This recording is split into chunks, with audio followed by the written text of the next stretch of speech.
सभी को नमस्कार। मॉडल स्कूल चंदेरी के यूट्यूब चैनल में आपका स्वागत है। और आज हम केमिस्ट्री सॉलिड स्टेट ठोस अवस्था कक्षा 12 में अध्ययन करने जा रहे हैं आयनिक क्रिस्टल के बारे में।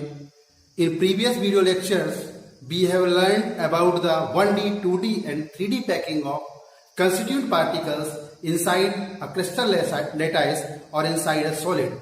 पिछले वीडियो लेक्चर्स में हमने एक विमीय, द्विविमीय और त्रिविमीय बंध संकुलन को पढ़ा था, जो कि बहुत ही महत्वपूर्ण चीज है आज के लेक्चर्स को समझने के लिए। तो इसी लेक्चर में, इसी वीडियो लेक्चर में डिस्क्रिप्शन में आपको पुराने वीडियो लेक्चर्स की लिंक दी जाएगी। अगर आप क्रम से उन्हें देखकर इस लेक्चर को देखेंगे तो आपके दिमाग के बहुत सारे डाउट क्लियर होंगे। किसी भी आयनिक क्रिस्टल, आयनिक ठोस की स्थायित्व दो कारकों पर निर्भर करती है। Stability of ionic crystal depends upon two factors. One, close packing. उनके अवयवी आयन, जो अवयवी कण यहाँ आयन हैं, वो कितने एक दूसरे के पास पास स्थित हैं। पास पास स्थित होने से रिक्तियां बहुत ही कम होंगी। Voids will be less if constituent ions are closer to each other. और वॉइड्स का कम होना, वॉइड्स का कम स्थान घेरना, रिक्तियों का कम स्थान घेरना किसी भी आयनिक ठोस के स्थायित्व के लिए प्रबल कारक है, स्ट्रॉन्ग फैक्टर है। हम कक्षा 11 में पढ़ चुके हैं कि एनायन की साइज, एनायन का आकार ज्यादा होता है, कैटायन का आकार, धनायन का आकार छोटा होता है। Size of anions are bigger than size of cation. So we assume that negative particles constitute the voids and positive ion gets fitted in that void. हम ऐसा मानते हैं कि बड़े आकार का ऋणायन रिक्तियां बनाता है और इन रिक्तियों में छोटे आकार का धनायन फंस जाता है। हालांकि यह बात हमेशा सही नहीं होती है। कभी कभी कैटायन भी वॉइड्स बनाते हैं और ऋणायन उनमें फंस जाता है। ये बात फैक्ट है कि छोटा जो आयन होगा वो यहाँ वॉइड्स में आकर फंसता है। अब आप यहाँ देख रहे होंगे 3 ऋणायन के संपर्क में मैंने एक छोटे पॉजिटिव आयन को यहाँ लिया है, क्योंकि मुझे यहाँ सेंटर बनाना है, इसलिए मैंने इसको प्लस यहाँ ना लिख के इसको अलग से इंडिकेट कर दिया है। ये प्लस आयन है, ये धनायन है, ये कैटायन है, जिसने 1, 2, 3 ऋणायनों के द्वारा बनाई गई ट्राइगोनल वॉइड को, देखो ये ट्राइगोनल वॉइड थी ऐसे, इस ट्राइगोनल वॉइड्स को बहुत हद तक भर दिया है, मतलब वॉइड्स को काफी हद तक इसने कम कर दिया है। तो ये क्लोजली पैक्ड हो गया। जब ये कैटायन नहीं था तो वॉइड्स ज्यादा थी, वॉइड्स का वॉल्यूम ज्यादा था, रिक्ति का आयतन ज्यादा था। लेकिन जैसे ही ये कैटायन इसके अंदर आया तो ये रिक्ति का वॉल्यूम कम हो गया।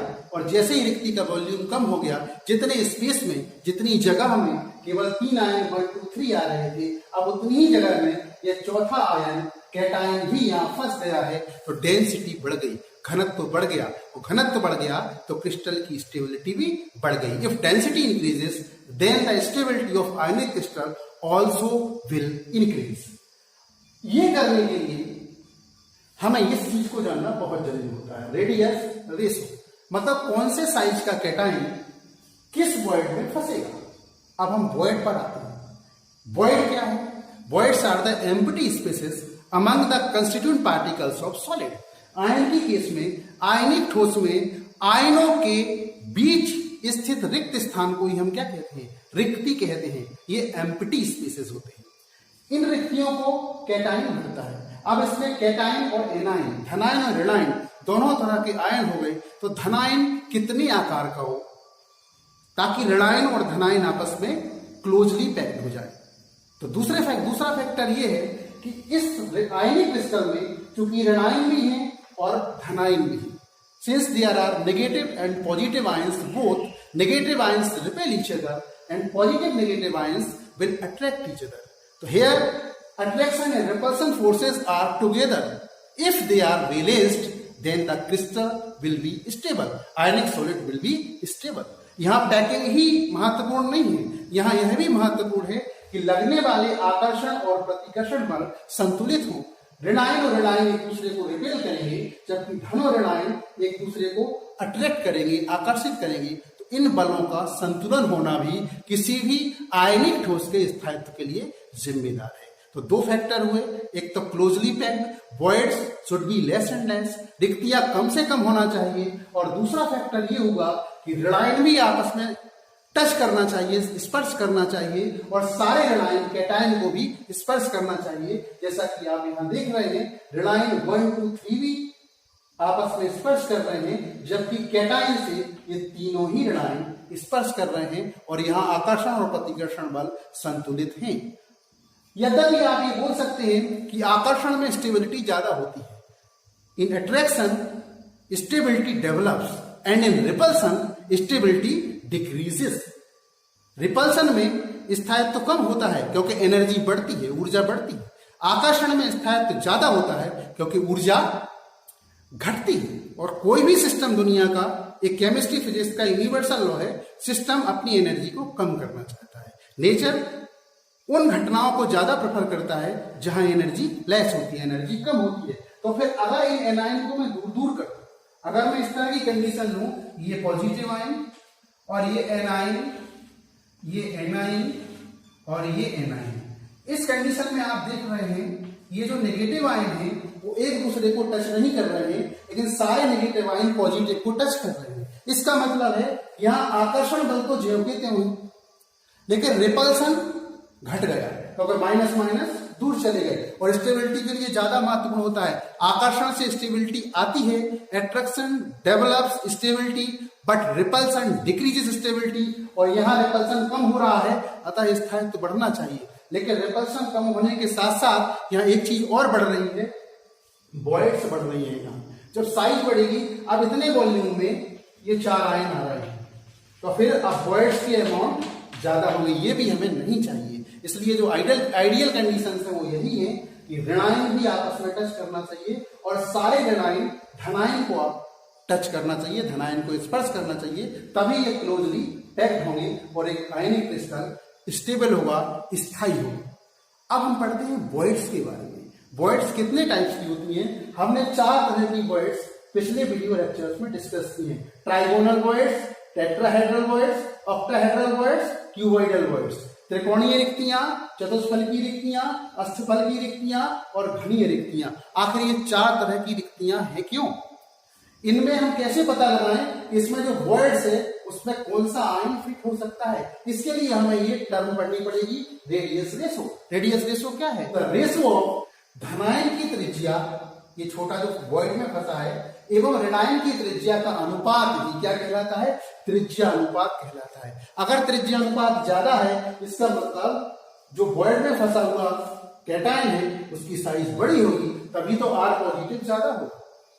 तो यहां में ये जो त्रिज्यानुपात है ये हमें बताता है कि किस रिक्ति में कौन से पार्टिकल को, कौन से रेडियस के आयन को आना चाहिए।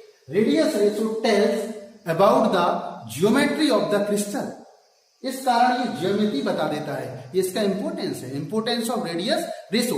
अब हम बात करते हैं ट्राइगोनल बॉयड्स की। ये ट्राइगोनल बॉयड्स है और ये चारों बोर्ड के प्लेन में ही है, क्योंकि हमने एकदम एक्जैक्ट ट्राइगोनल बॉयड्स को भर दिया है अंदर।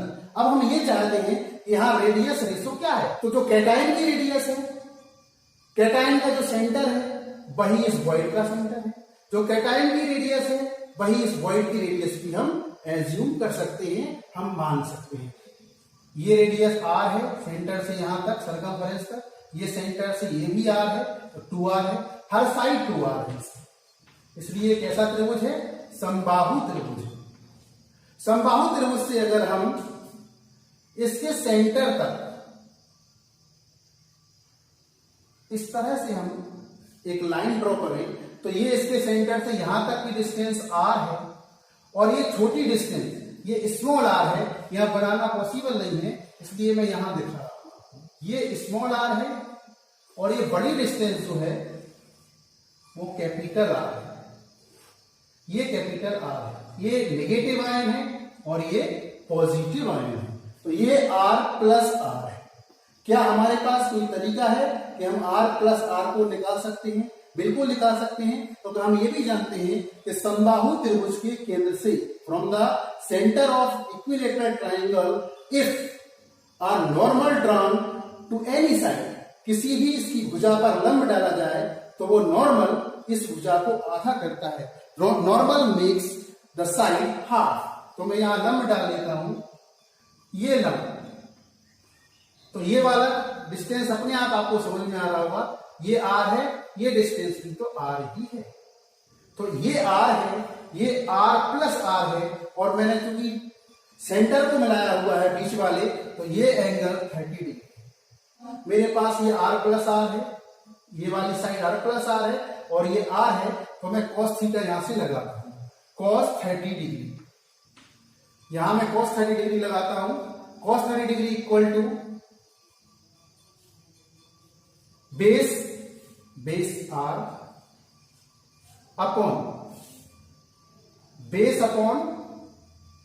हाइपोटेनस, ये hypotenuse R plus are upon are plus are, cos 30 degree. अगर आप चाहें तो यहां नाम देंगे इसको मैं बोल देता हूं ए, इसको बी, इसको सी, और इस सेंटर को ओ नाम दे दे रहा हूं, ओ। इसको डी बोले दे रहा हूं, इस वाले पॉइंट को मैं डी बोले दे रहा हूं। In writing a triangle ODA, cos 30 degree equal to r upon are plus are. cos 30 की value √3 upon 2 equal to r upon are plus r. चूंकि मुझे निकालना है आर प्लस ऊपर चाहिए, आर माइनस नीचे चाहिए। आर मतलब ये आर पॉजिटिव है, ये कैटाइन की रेडियस है आर, और ये आर एनाइन की रेडियस है। इसको मैं पलट लेता हूं, तो r plus are upon r equal to होगा 2 अपॉन √3। इसको भी मैं पलट लेता हूं। इसको जब मैं सॉल्व करता हूं तो r upon are plus are upon r, तो आर अपॉन आर कट के 1 बचेगा, 1 प्लस, और ये स्मॉल आर अपॉन आर। ध्यान रखना यहां स्मॉल आर मैं इसको ऐसे भी लिख सकता हूं, आर अपॉन कैपिटल आर, क्योंकि यहां स्मॉल आर मैंने कैटाइन की रेडियस को माना है और कैपिटल आर मैंने एनाइन की रेडियस को माना है। तो ये भी लिखने का तरीका हो जाएगा, r upon r equal to 2 upon √3। और जब मैं इसको सॉल्व करता हूं आर अपॉन आर निकालने के लिए, तो r upon r equal to 2 upon √3 minus 1, यहां का 1 उस तरफ जाके माइनस हो जाएगा। R equal to r upon r equal to 2 upon 1.732 minus 1। और जब इसको सॉल्व किया जाता है तो आर अपॉन आर आता है 0.155। तो यहां मुझे मिला 0.155। रेडियस रेशो होगा 0.155। इसका यहां से नया आर अपॉन आर, अगर आर अपॉन आर 0.155 है, इसका अर्थ ये भी है कि r equal to 0.155 into r है।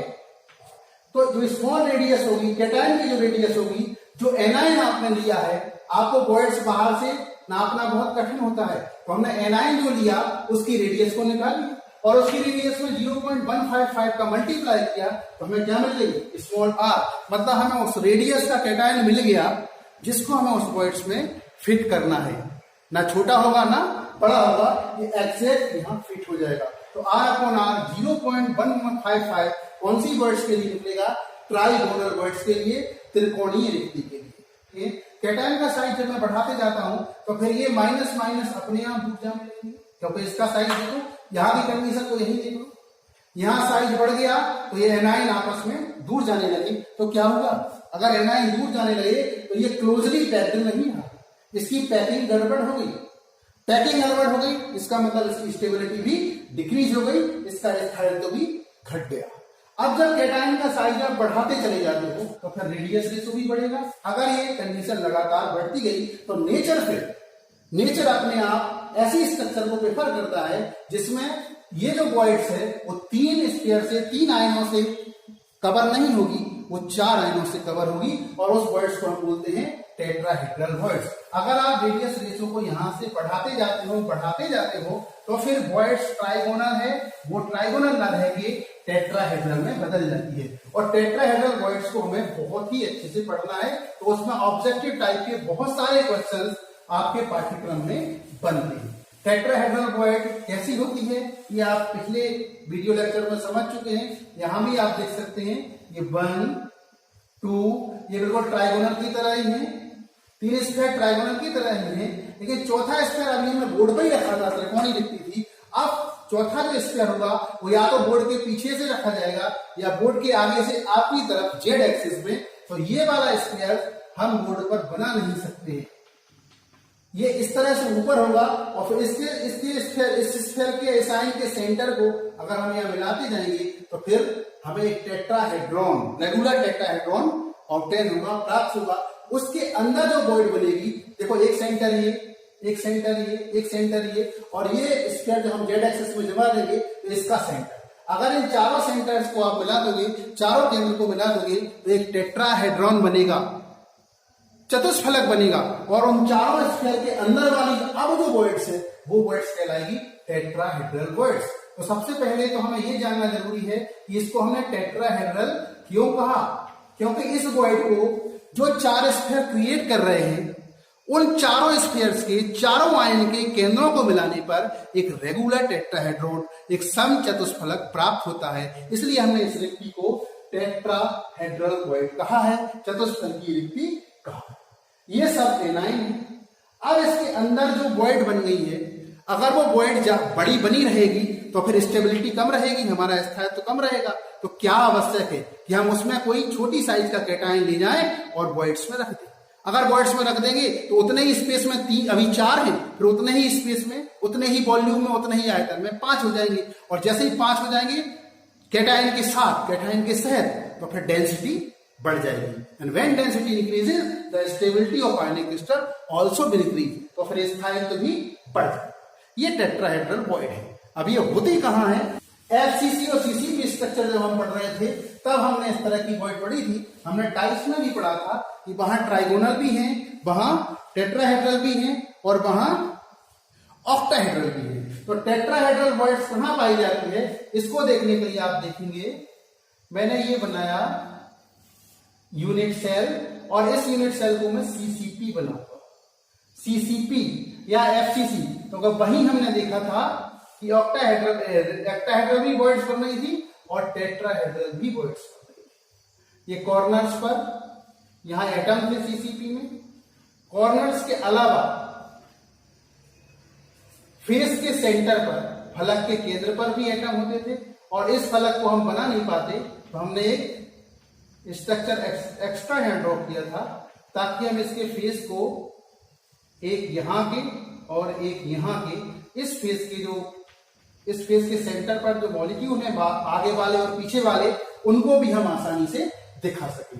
ये एफसीसी स्ट्रक्चर है जहां अपरेंट नंबर ऑफ एटम 14 है, 6 फेसेस पर और 8 कॉर्नर्स पर, 8 कोनों पर और 6 फलकों पर। अब यहां जो टेट्राहेड्रल वॉइड बनेगी वो कैसे बनेगी, इसको आप देखेंगे। ये मैं एक बॉडी डायगोनल बना रहा हूं, ये बॉडी डायगोनल है, अपोजिट कॉर्नर से जो निकलता है विपरीत कोनों से और अंदर से होके, उसको बोलते हैं बॉडी डायगोनल। ये काया विकर्ण है और घन के काया विकर्ण की लंबाई आपको आनी चाहिए। काया विकर्ण की लंबाई √3a होती है, फेस डायगोनल की √2a होती है, √3a, जहां a क्यूब की साइड है और क्यूब की कोई भी साइड बराबर होती है। L, B, लेंथ, विड्थ और हाइट सब बराबर है, तो √3a ये काया विकर्ण की लंबाई हो जाएगी। अब आप इस कॉर्नर के स्फीयर को और इस कॉर्नर के स्फीयर को ये देखिए, ये कॉर्नर का स्फीयर एक फेस का, ये दूसरे फेस का, और ये पीछे वाला फेस, ये वाला, ये पीछे वाला फेस का, पीछे वाले फेस का है ये वो वाला स्फीयर। इन 3 स्फीयर में वॉइड बना दिया। ये टेट्राहेड्रल वॉइड है।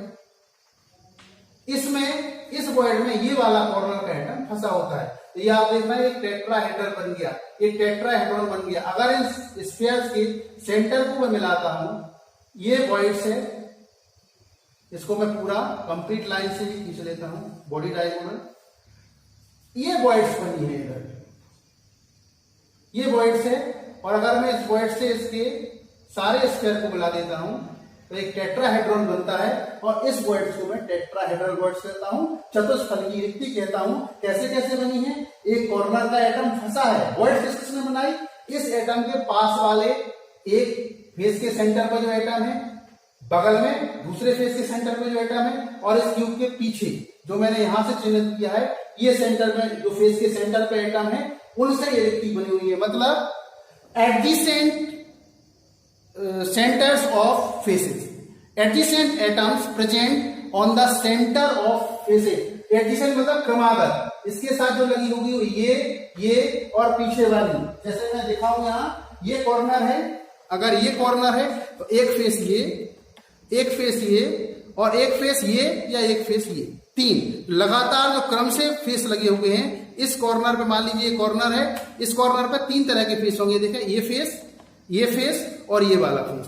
तो ये फेस, ये फेस, ये फेस, इनके सेंटर पे जो एटम है उन्होंने तो बनाई ट्राइगोनल वॉइड, और ये जो कॉर्नर वाला एटम है कोने वाला, वो उसमें फंस गया, तो ये वाली वॉइड्स हो गई टेट्राहेड्रल वॉइड्स। ऐसे ये वाला वॉइड्स ही बना सकता है, ये वाला ये कॉर्नर का एटम भी वॉइड्स बना सकता है। देखो, एक फेस के सेंटर पे ये, एक फेस के सेंटर पे ये, एक फेस के सेंटर पे ये वाला, ये आगे वाला ले लेंगे हम, एक पीछे वाला तो एक आगे वाला, तो ये वॉइड बनी। ये वाली वॉइड जो बनाई है, इन तीनों ने मिलकर वॉइड बनाई।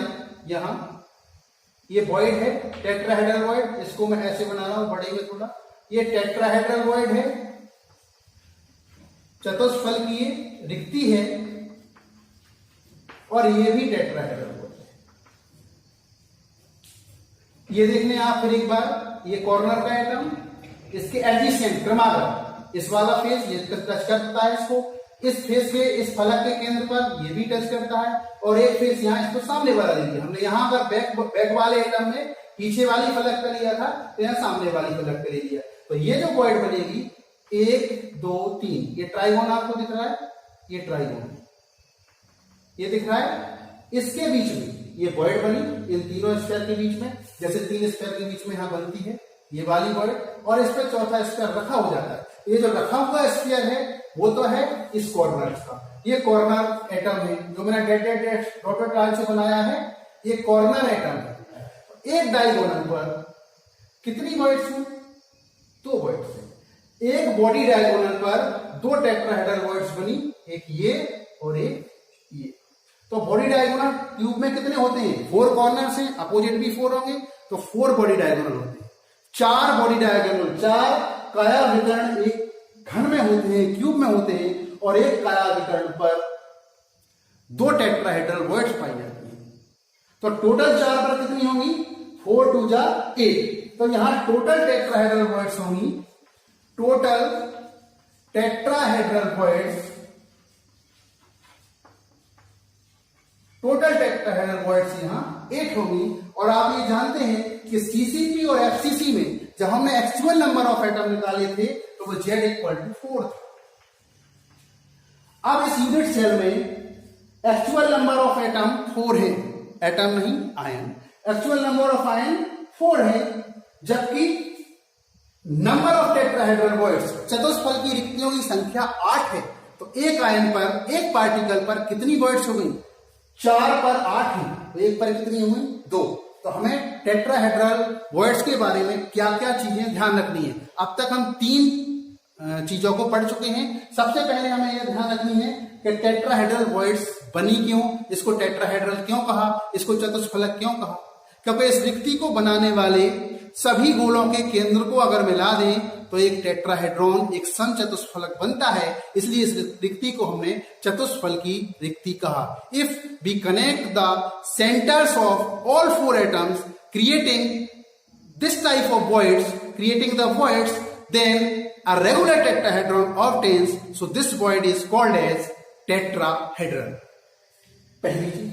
दूसरी बात हमें टेट्राहेड्रल के बारे में याद रखनी है कि होती कहां है और कौन बनाता है इसको।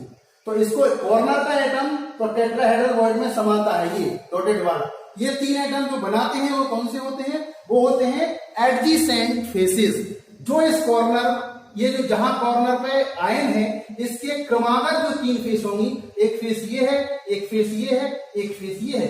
क्रमागत जो 3 फेस, लगातार जो 3 फलक होंगे, उनके केंद्र पर जो परमाणु हैं, उनके केंद्र पर जो आयन है, वो क्रिएट करते हैं टेट्राहेड्रल वॉइड्स। ये 1 2 और 3, ये है 1 2 और 3, और इनके बीच में जो फंस जाता है वो होता है कॉर्नर का एटम। तो ये 4 एटम हो गए, 4 आयन हो गए, 1 2 3 4, 1 2 3 4, और ये बीच में बन गई वॉइड। यहां आके ये वॉइड से, यहां आके ये वाला फंस जाएगा। तो एक वॉइड इधर, एक वॉइड इधर, बॉडी डायगोनल पर बनती है। कौन से आयन इसको बनाते हैं, और एक बॉडी डायगोनल पर 2 होती है, 2 की संख्या में होती है। दूरी भी आप याद रख सकते हो, ये पूरी बॉडी डायगोनल है, ये बॉडी डायगोनल के 1/4, 1/4 डिस्टेंस पर,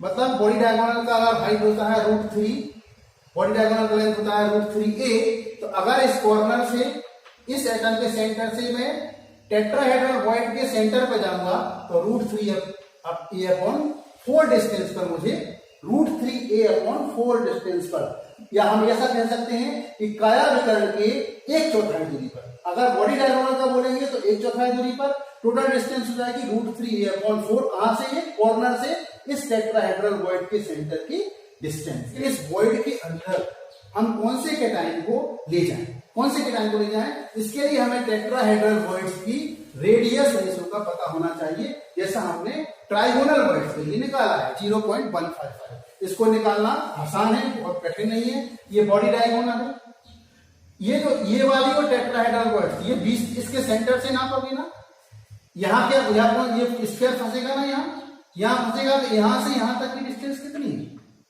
इसकी एक रेडियस लेंगे हम। मान लो यहां से ऐसे रेडियस निकालना चाहते हैं, ये बिल्कुल पास पास में है, ये टेट्राहेड्रल वॉइड से चतुष्फल की, और 1 2 3 ये सब, ये बीच में जो वॉइड से इसी में तो फंसेगा ये, तो ये इसके ठीक ऊपर है, ऐसा नहीं है दूर दूर है, ये रखा हुआ है सीधा, मैंने अभी बताया था ऐसे, ये रखा हुआ है, ये इसके ऊपर ही रखा हुआ है।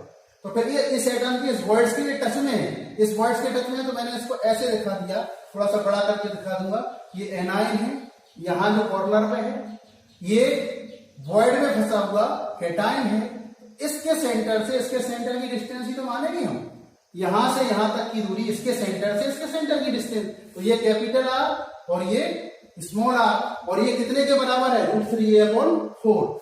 r + r equal to √3/4a। अब मैं एक r इक्वल टू और लूंगा, क्योंकि मुझे r/r चाहिए, तो दूसरा इक्वेशन मुझे ये चाहिए r/r के लिए। ये कैपिटल R क्या है, कैपिटल R इक्वल टू, यहां FCC में क्या होता है आप जानते हो, R और A के रिलेशनशिप में आप पढ़े हो, FCC में होती है A, देखो 4r इक्वल टू a√2 होता है, ये सब हम पढ़ चुके हैं। R इक्वल टू होता है a/2√2। मैंने आपको चार्ट बनाने बोला था, उसमें आप देखेंगे तो समझ में आएगा। R इक्वल टू a/2√2 होता है।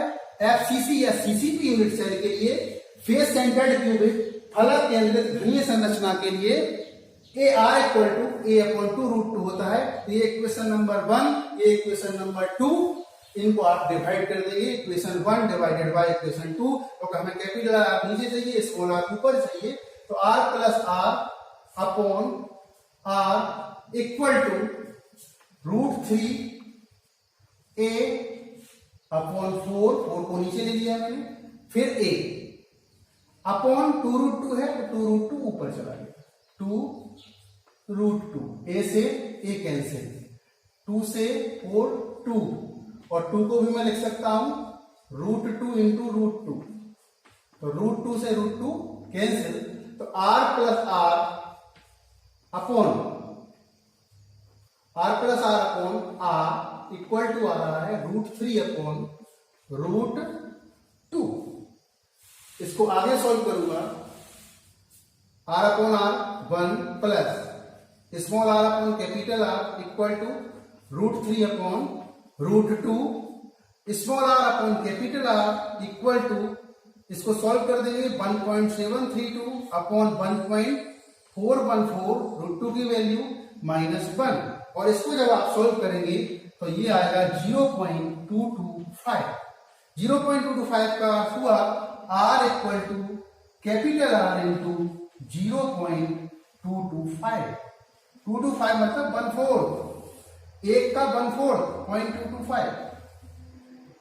जो कैटायन आप फंसाना चाहते हैं उसकी रेडियस इस कैपिटल R के कंपैरिजन में 1/4 होगी। आप देख सकते हैं 0.225 इंटू कैपिटल आर।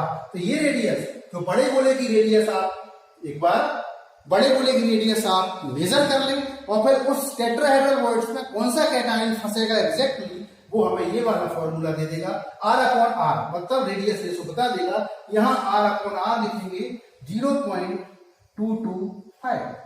अब इनका रेंज होता है, आप ये समझिए 0.155 से 0.224 तक कौन सी वॉइड्स चलेगी। 0.155 पे ट्राइगोनल वॉइड्स में कैटायन फंस जाता है।